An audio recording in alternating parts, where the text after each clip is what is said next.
Hola y bienvenidos. Soy Ana y este es un nuevo episodio del Proyecto Co, un canal que explora ideas, métodos y modelos mentales para el cambio positivo.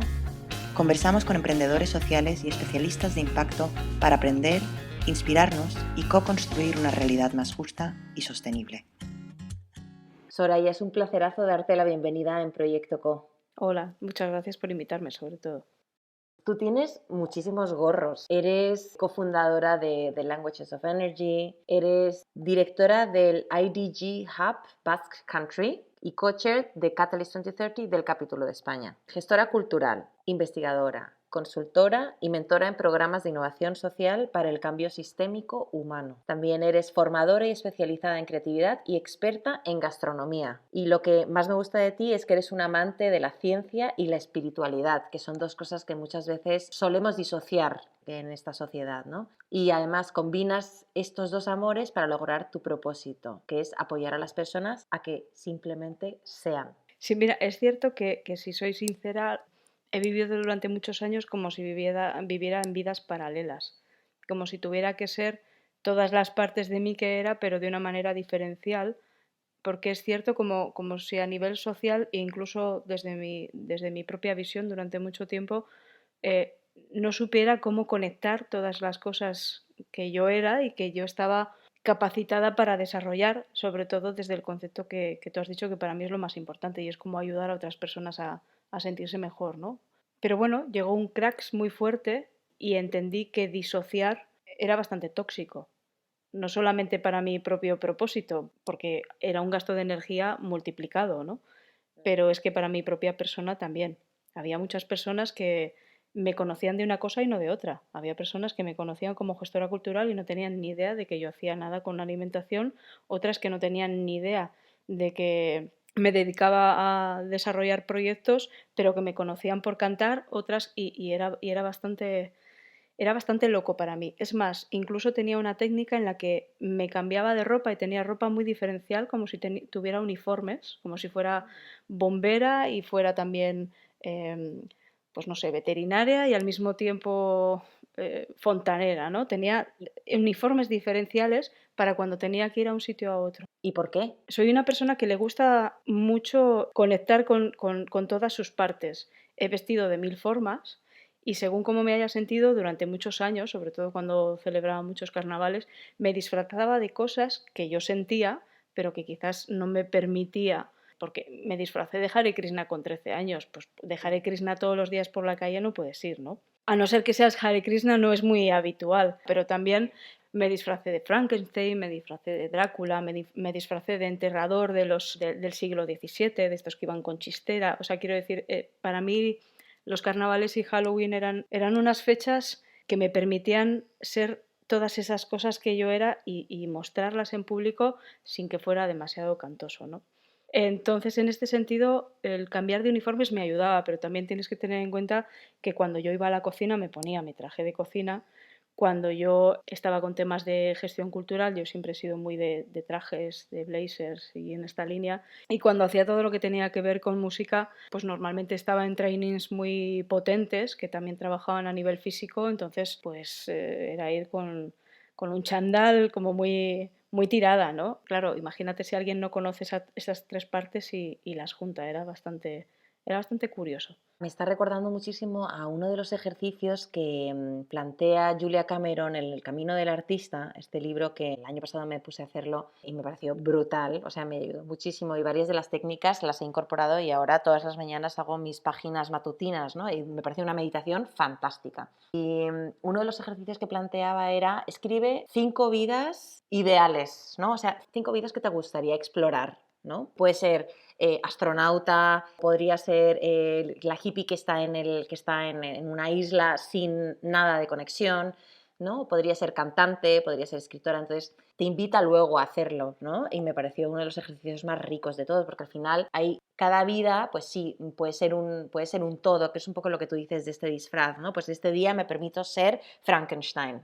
Es que en sí mismo eso estaba implícito en mi vida. De alguna manera me daba el permiso de ese arquetipo de mí, dejarlo como que fluyera de una manera más explosiva, ¿no? Pero además ahora que hablas, Yo de niña siempre quise ser astronauta. Quise ser astronauta porque lo que quería era tirarme de una nave fuera y saber qué pasaba.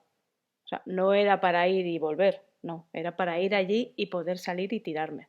¿Para flotar? Pues no lo sé, simplemente para tirarme, porque igual a ver, normalmente todo el mundo de niña pensaría que vas a flotar, pero normalmente te vas a quemar o te vas a congelar, porque vamos, el espacio allí mismo no está muy a gusto para una persona de la Tierra, ¿no? Pero en mi concepto era este, y durante muchos años siempre tuve un acercamiento muy fuerte a todo lo que tenía que ver con la aeronáutica, y me dieron una beca para ser piloto, y estuve haciendo un training de piloto en el aeropuerto, entonces yo iba vestida de piloto. Casi parece que hay varias personas diferentes en mi armario, pero a mí me ayuda. Igual psicológicamente, fíjate tú, que le ayudaría a la gente también. En vez de sincronizarse con una cosa intermedia, decir, pues como cuando iba de fiesta, aquello era, yo siempre tuve que agradecer porque eran mis carnavales automáticos, plataformas de 25 centímetros, todas pintadas como las puertas, llenas de pestañas, con el charol en aquel momento, que en los 90 se llamaba el charol y el terciopelo a tropel, pues todo eso a mí me hacía vivir cosas y de noche además, que en otros espacios nunca hubiera podido vivir. Y eso es conocer partes de ti que no solamente te dan mucha información para ti, sino que te ayudan a desarrollarte. Y yo creo que debería ser parte fundamental. Para mí es creatividad pura. Y ahí volvemos al tema de las cajas, que ha salido ya en varias de nuestras conversaciones, que estamos muy acostumbrados a poner las cosas en cajitas cerradas y ponerle una etiqueta y definirlo, que es una manera de controlar la realidad porque necesitamos entenderla, ¿no? Y al final son estas fronteras justamente lo que en el plano psicológico individual yo veo que a mí eso no me siento nada cómoda. O sea, no me siento nada cómoda siendo Ana la de efecto colibrí o Ana la mujer, ¿sabes? Entonces es como, no sé, porque a veces soy seria, a veces estoy divertida, a veces hablo y a veces no hablo. Y va a variar muchísimo dependiendo del estado anímico en el que esté y en el momento en el que me encuentre.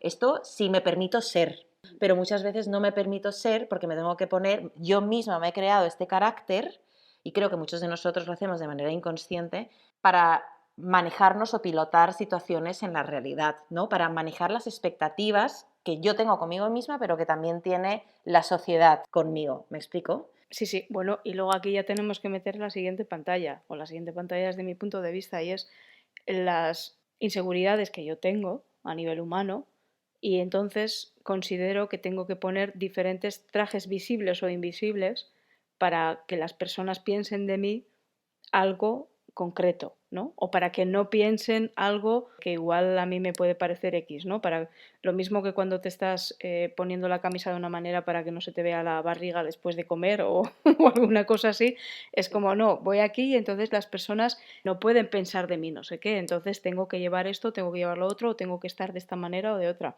Y esto es muy curioso porque recuerdo estar en una presentación en un programa que nos seleccionaron como talentos y vino la hija pequeña de una compañera, que era muy chiquitina, y entonces después de estar allí, cuando se fue todo el mundo, le dijo a su madre, ¿quién era el abogado? Yo iba con mi pelo corto, mi traje y tal. ¿Qué abogado? Sí, había un chico así que parecía un abogado. Bueno, pensaba que yo era un abogado. Era un abogado porque soy una persona, y esto ya es tan personal, cuando la gente piensa que soy una persona súper extrovertida, pero soy súper tímida hasta niveles insospechables. Y cuando conozco gente o estoy en grupo, normalmente yo me escapo. Y en el pasado era inconsciente, ahora es bastante consciente, intento controlarlo un poco, pero aún así, de primeras, a mí estar con gente nueva y con un grupo me cuesta la hostia, pero muchísimo. Entonces, ¿qué pasa? Que se me pone una cara de mala leche. Claro, eso se puede un poco justificar porque como soy vasca, pues las vascas somos brutas, ¿no?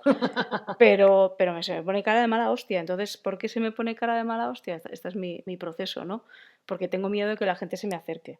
Tengo miedo de que la gente se me acerque, entonces si tengo cara de mala hostia, la gente no se acerca. Se piensan que estoy enfadado, que soy muy seria y no se acerca. Y a veces, aunque sea consciente de esto, ni siquiera puedo cambiarlo, porque tiene que ver con la tensión o con el miedo que tengo en ese momento de lo que pueda pasar. Y ya sé que nadie me va a matar, pero bueno, forma parte de mí. Claro, luego cuando me conoces es un poco también pues como los vascos, ¿no? Luego no te lo quitas de encima. Es cuando ya tienes un vasco que es amigo tuyo, pues ya, eso es una especie de fidelidad hasta la muerte, pero sí hay unos procesos muy fuertes. Yo soy muy consciente que, o sea, si yo misma me obligo a estar en una situación menos confortable con lo que yo considero que debería de ser, las cosas fluyen mejor, porque yo ya no estoy posicionada en esta manera, con esta ropa, con esta cosa. Es intentar que la vida sea más ligera. O sea, tu propio juicio disminuye. Mi propio juicio disminuye y no me he llevado las herramientas para poder posicionarme en la situación que normalmente me saldría. No me he llevado la ropa que me lo permite, no me he llevado la... ¿Sabes? Es algo así como hacerte trampas a ti misma. Como no te llevas todas esas cosas, pues estás ahí en el medio y dices, joder, pues ahora no puedo hacer nada de lo que hacía. Y eso mismo es como que te derrota a ti misma y no te queda más remedio de ser, mira, pues esto es lo que hay, ¿no? Qué bonito. Sí que tiene mucho que ver con el tema del bienestar, ¿no? O sea, sí que tiene mucho que ver con me siento cómoda aceptando la diversidad dentro de mí, siendo capaz de demostrarla y sin necesidad de camuflarme, ¿no? Por un lado, porque al final esto es que lo estoy viendo, veo el paralelismo directo, ¿no? Entre, sí, todos nosotros somos muy diversos dentro, todos nosotros pues sí, somos muy variopintos y tenemos diferentes caras y tenemos diferentes potenciales. Y esto luego, si lo llevamos a nivel sistémico, pues ahí tu tía, ¿no? O sea, porque si todos nosotros ya de por sí somos tan complejos, no aceptamos nuestra propia diversidad porque no hemos aprendido a querernos, porque no hemos sido educados en este sentido, ¿cómo vamos a aceptar la diversidad del sistema, de la sociedad? Los colores, las orientaciones sexuales, los diferentes estratos económicos, saludes mentales, saludes físicas, género, o sea, todo. O sea, somos tan diversos que si lo que estamos acostumbrados a hacer es ponernos en cajitas y darnos estos diagnósticos lineales, va a ser difícil. Ahora que estás diciendo eso, he tenido una reunión con una persona de la red de la TAM que tienen un proyecto por ahí que tiene que ver con innovadores sociales. Y el caso es que llevábamos para hablar un tiempo, estuve en una sesión de presentación de los programas, de repente apareció en la asamblea de Catalyst la semana pasada y flipé, digo, hostia, ¿qué haces aquí? Y me dice, ¿qué haces tú? Digo, pues me cago yo, pues mira lo que hago yo aquí, ¿no?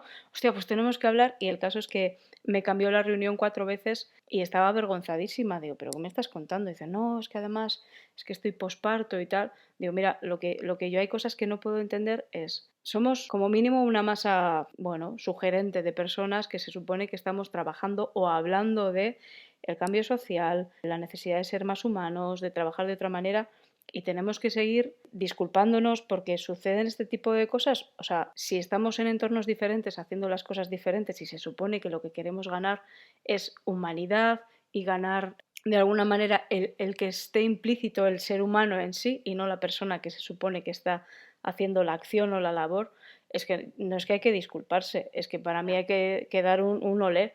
¿Sabes? Un olé por la naturalidad, por vivir las cosas de manera integrada. Y además le he dicho, digo, gracias por no haber hecho el postureo, porque si esa persona tenía unas problemáticas en ese momento, porque acababa de dar a luz, no me lo dice y tiene una reunión conmigo, es que yo lo voy a sentir. Yo voy a sentir que no está bien, que le pasa algo. Y eso, según como sea yo, puede provocar en mí pensar cualquier cosa, desde pensar, jo, ¿está para qué tiene una reunión conmigo? Si no está a gusto, ¿no? O si no me está haciendo caso, o millones de películas. Pues no es más sincero decir, es que mira, me pasa esta situación, discúlpame que cambiemos la reunión. Digo, pues a mí no me importa, pues la cambio a otro momento que podamos. Y en el momento en el que nos hemos encontrado, pues al final hemos acabado hablando, pues no te puedes imaginar cuánto tiempo. Pues lo normal, porque conectas con las personas. Es que es la única base para mí de un cambio sistémico. El cambio individual en las personas. No hay otra manera. Da igual que las ciudades cambien las farolas, cambien los caminos o cambien las políticas. Es que son las personas las que después tenemos que hacer las cosas o las que tomamos las propias decisiones, ¿no? Si yo no hago un cambio en mí, no voy a ser capaz nunca jamás de tener en cuenta lo que te sucede a ti. Y tú necesitas que yo entienda como mínimo lo que te sucede a ti para que pueda tenerlo en cuenta cuando yo cambio una política o hago algo en un proyecto. Al final el tema de que esto, de que seamos tan, no sé si no sé si duros, pero como estrictos, ¿no? O rígidos de alguna manera, o a lo mejor estoy proyectando y es porque yo soy rígida conmigo misma o estricta conmigo misma y cuando me gusta ser coherente y cuando he prometido algo me gusta luego hacerlo, ¿sabes? Como aún sabiendo que soy muy diversa y diferente dependiendo del momento y dependiendo del entorno y dependiendo de un montón de elementos que se me escapan, a veces como que entro en automático y no me lo permito. Y esto me lleva a pensar en el cambio sistémico y en tu aportación y tu definición del cambio sistémico, porque me parece muy interesante ya que lo conectas directamente con el tema del bienestar y del conocimiento personal y el desarrollo personal. ¿Qué significa el cambio sistémico para ti, Soraya? Se trata de que las personas sean más consecuentes con sus propias necesidades a nivel vital. Para mí esa es la base de todo. Recuperar el bienestar no es ir a un sitio a que alguien haga algo por ti, sino a que tú seas consciente de que las cosas que puedes hacer bien para ti, eres tú las que las puedes hacer. Y eso significa un cambio de paradigma total, un cambio de hábitos, muchas veces dejar muchas normas sociales aparte y mucha gente dirá, ya, ¿y cómo se hace eso? ¿Salgo del mundo? Bueno, pues en un lugar igual es necesario salir en porcentajes del mundo y a medida que más personas vayan saliendo de porcentajes, el mundo irá variando, ¿no? Esto es algo así como cuando haces un perfil gráfico en porcentajes, ¿no? Estos típicos quesitos que van subiendo y bajando y después van conformando un nuevo quesito diferencial, ¿no? Si cada una de las personas no es consciente de esta situación y de la capacidad que eso tiene para darle la vuelta a todo, por muchas cosas que se quieran hacer a nivel institucional, político, a nivel de proyectos, organizacional, en la esencia no va a cambiar nada, porque las personas nos vamos a seguir sintiendo responsables de o en represión por no tener que hacer esto y mucho más las mujeres, como tú decías, esto no lo tengo que hacer, no me puedo mostrar vulnerable, no puedo tener un fracaso porque se me identifica de una manera bastante más débil o es un castigo bastante más fuerte, ¿no? Si tengo un fracaso, no se me puede ver triste, no se me puede ver sin energía, no se me puede ver sin fuerza. Ese tipo de cosas para mí no solamente son la gran enfermedad de este momento, sino que además es el punto desde donde habría que empezar a trabajar.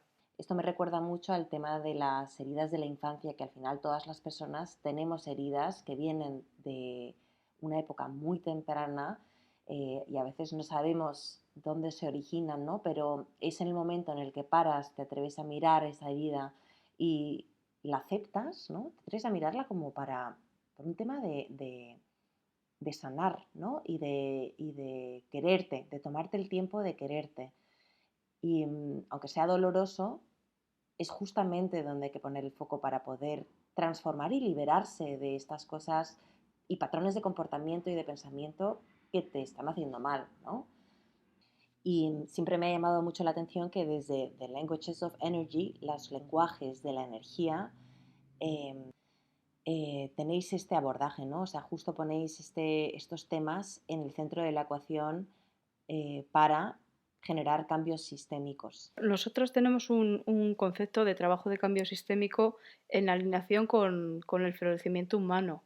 Una posición que está como bastante alineada con conceptos como inclusión o como sostenibilidad o como esta visión de la belleza, de la importancia de la belleza para que las personas puedan florecer. Y nuestras herramientas o nuestras metodologías trabajan a través de arte, de creatividad, de bienestar, de salud, de ciencia y de curación. Desde nuestro concepto son una prioridad para realmente que haya un cambio, ¿no? Una verdadera transformación social consciente. Y todo esto viene de la búsqueda o de la visión de trabajar por el progreso de la transformación social y el desarrollo personal.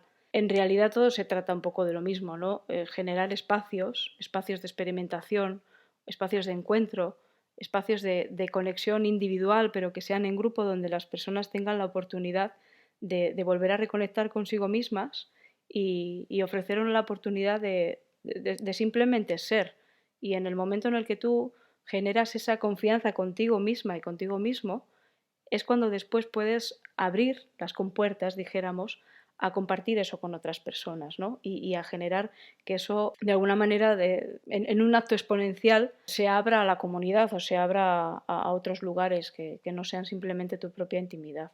Me parece tan importante lo que trabajáis, sobre todo teniendo en cuenta de dónde veníamos, porque has mencionado ahí una cosa que me ha llamado especialmente la atención. Bueno, primero, desde luego que la manera en la que trabajáis el bienestar es igual de variopinta y tiene tantos colores como, como la descripción que hemos hecho antes de ti, ¿no? Tienes como todos los disfraces. Es que en realidad se trata de conectar con esa diversidad de la que hablabas. Es que las personas somos tantas cosas, las personas tenemos tantas capacidades que muchas veces se han quedado como aplastadas, ¿no? Como si fuera con una plancha de estas de hierro que ponen en el suelo cuando hacen una obra.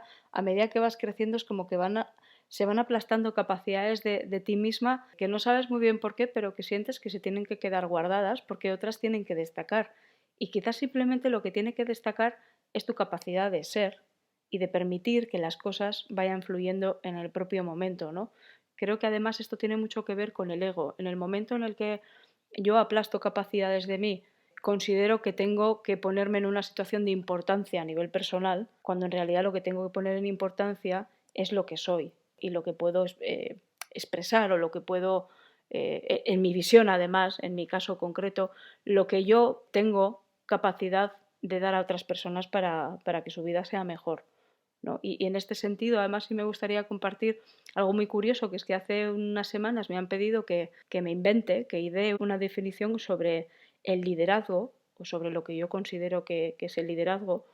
Y por una cosa o por otra, yo suelo decir que, aunque suene un poco extraño, normalmente siempre que hablo de algo, hablo de lo que tiene que ver conmigo o con mi vida. Un poco casi como de copyright, ¿no? Es algo así como yo puedo entregar lo que yo tengo, lo que yo he vivido y lo que yo he experimentado. No suelo ser una persona que lee millones de libros y entonces va citando a otras personas. Por lo que sea, la vida me ha puesto en una situación de tener muchas experiencias de muchas maneras y el aprendizaje de ellas es lo que después me ayuda a poder ayudar a otras personas, ¿no? Y me produjo mucha curiosidad esta situación y me gustaría compartirlo contigo porque mi visión fue, la definición es liderazgo catalizador en servicio del florecimiento. Y es una filosofía de liderazgo que unifica conceptos ancestrales como son el carisma natural o el talento innato para ser eje como de inspiración humana, ¿no? Sobre todo en un punto del pro del bien común. Pero esto unido a la capacidad de una entrega incondicional a nivel personal en el servicio al prójimo, con un propósito además para mí muy importante, que es ser un catalizador, un agente catalizador para poder promover el florecimiento de las personas y con ello el desarrollo holístico de la sociedad. Para mí es algo así como juntar dones que te ha dado la vida para promover que haya personas a tu alrededor que consideren que es importante pues lo que tú tienes que hacer o decir o un poco en esta línea, pero al mismo tiempo un concepto muy fuerte de estar en pro del servicio de otras personas. O sea, un concepto como de amor incondicional muy fuerte que no tenga un arraigo en las personas que quieres o que amas, sino que tenga un arraigo en el concepto de simplemente entender que mi estancia en el mundo es para ayudar a otros, ¿no? Y yo creo que en un sentido, yo creo que todos lo hacemos así. Igual alguien lo enfoca más en su familia, otras personas lo enfocan más en su trabajo, pero yo creo que esto es un punto fundamental y ese cambio sistémico del que hablábamos antes hay que trabajarlo desde este desterramiento del ego, ¿no? Porque muchas veces el ego personal viene a raíz de las propias inseguridades, que como no sabes muy bien cómo disfrazarlas, pues te pones una capa de ego gigantesca para evitar que te hagan daño, porque en realidad esa es la esencia de todo, el miedo que tenemos todos a sentir dolor, a que nos hagan daño y a no saber muy bien cómo procesar todos esos traumas tan profundos, ¿no? Lo de procesar todos los traumas profundos, al final, es que existe este trauma colectivo, ¿no? Igual que existe esta diversidad en el individuo, existe en el sistema, igual que existen traumas en el individuo, existe en el colectivo, igual que cuando nos amamos a nosotros mismos vamos a poder amar más la diversidad en el colectivo y vamos a poder amar más a los otros. A mí me parece que es como es obvio. Si me está pasando a mí, ¿no? Y reconozco que esto me está pasando a mí, lo que pasa es que, claro, muchas veces no paramos como para darnos cuenta de que esto nos está pasando, ¿no? Entonces, ahí es donde está esta desconexión y donde le damos rienda suelta al ego, ¿no? Que es cuando acabamos con todos los problemas, a mi parecer, de falta de bienestar y muchas veces de salud. Eso por un lado, porque me parece interesantísimo el abordaje que tenéis, en el sentido de que también una de las cosas que has dicho antes al definir lo que estáis haciendo en The Languages of Energy es que trabajáis con el bienestar para fomentar el bienestar del individuo en el grupo. Y esto conecta directamente con la definición de liderazgo que has creado, que me parece genial. Y la pregunta que me surge ahí es, ¿ves que todos los individuos tenemos la capacidad de ser líderes? Porque una de las cosas que has mencionado es el tema del carisma.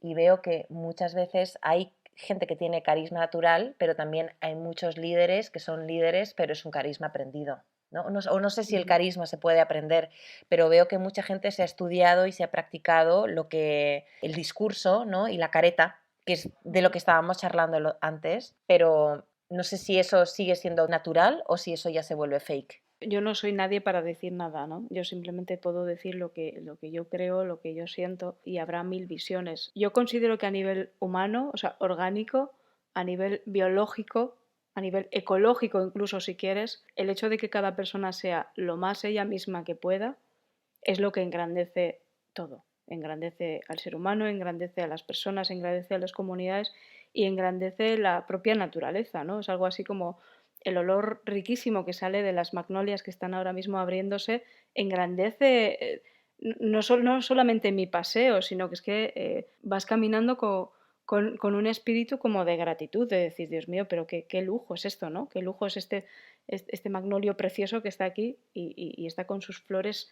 repartiendo este olor simplemente por la propia generosidad de compartirlo porque yo estoy pasando por aquí. Creo que eso lo tenemos todos, como también considero que todos tenemos la capacidad de tener una voz. Yo trabajo también con temas de alimentación y con temas vocales y yo tengo la creencia de que todas las personas tenemos nuestra voz. Esto de que no es que yo no canto bien, tú sí cantas bien, la cuestión es cuál es tu voz. Y en el momento en el que encuentras tu voz, te encuentras también a ti misma o a ti mismo. Y al revés, en el momento en el que quizás te encuentras a ti mismo, también estás más cercano de encontrar tu voz. Se pueden aprender millones de cosas. Yo me planteo la felicidad a nivel interna que sienten las personas que por aprendizaje están desarrollando un papel que quizás a nivel profundo no les está, energéticamente incluso, no les está provocando una felicidad muy grande, ¿no? Yo suelo ser una persona que tiene una filosofía y es, aunque las cosas no me las digas, energéticamente están sucediendo. Entonces todo lo que está sucediendo ya está lanzado en el aire. O sea, tú y yo podemos estar aquí y tú puedes tener mil pensamientos y en el aire están aunque tú no me los digas. Y yo los estoy sintiendo aunque no sea consciente. Tener en cuenta todas esas cosas para mí es tener en cuenta la grandeza del universo, ¿no? Incluso a nivel estelar, a nivel celular, a nivel matemático y científico. Ni siquiera tiene por qué ser algo espiritual, sino que es parte de un todo. Y muchas veces, como hablabas antes de las cajas, estos departamentos hacen que perdamos la conexión con muchas partes de nosotros mismos. Y hay algo interesante que has dicho antes, y es que hay muchas personas que no están en contacto consigo mismos porque tampoco saben quiénes son. O sea, quiero decir, no es tan sencillo de decir, ala, pues simplemente voy a ser. Hay gente que no sabe quién es. Hay gente que está en situaciones de su vida que ha aplacado tanto su propio ser que ni siquiera sabe quién es. Entonces hay que trabajar con las personas desde un lugar, primero, de desprogramar muchas cosas, después generar un espacio en el que esas personas puedan volver a respirar por su propio ser. Es como si tuvieran máscaras de oxígeno adheridas, pero no son de su propio sistema. Y después de hacer eso, tienes que dar espacio a la gente a que se conecte consigo misma, porque hay mucha gente que no tiene ni idea de quién es, o de lo que siente. Y eso es parte desde mi punto de vista, de las grandes enfermedades que se están desarrollando a un nivel exponencial ahora mismo. Esa desconexión tan fuerte con tu propia persona y con tus propios sentimientos, con tu propia vida en sí misma, de cuáles son tus talentos, cuáles son tus dones, cuáles son tus capacidades más allá de lo que seas capaz de estudiar. Si no hicieras nada en tu vida y estuvieras en un sofá durante 18 años, tienes el mismo derecho a vivir y desarrollarte como el que está todo el día estudiando y trabajando. La cuestión de todo esto es que hay que tener el espacio para que eso pueda suceder. Y muchas personas, por miedo, yo también en momentos me he podido incluir, muchas personas llenamos la vida con millones de inputs de fuera, porque a veces pensar o sentir todo lo que tiene que ver con tus profundidades a veces cuesta mucho y da miedo. Soraya, pues muchísimas gracias, me parece espectacular el trabajo que hacéis, muchísimas felicidades. Gracias por la invitación y por el tiempo. Gracias por escuchar este episodio. Esperamos que lo hayas disfrutado tanto como nosotras y nosotros. Puedes encontrar todas las referencias del episodio en nuestra página web www.efectocolibri.com/proyectoco. Si te ha gustado, califícanos con 5 estrellas, déjanos un comentario o compártelo con tu red.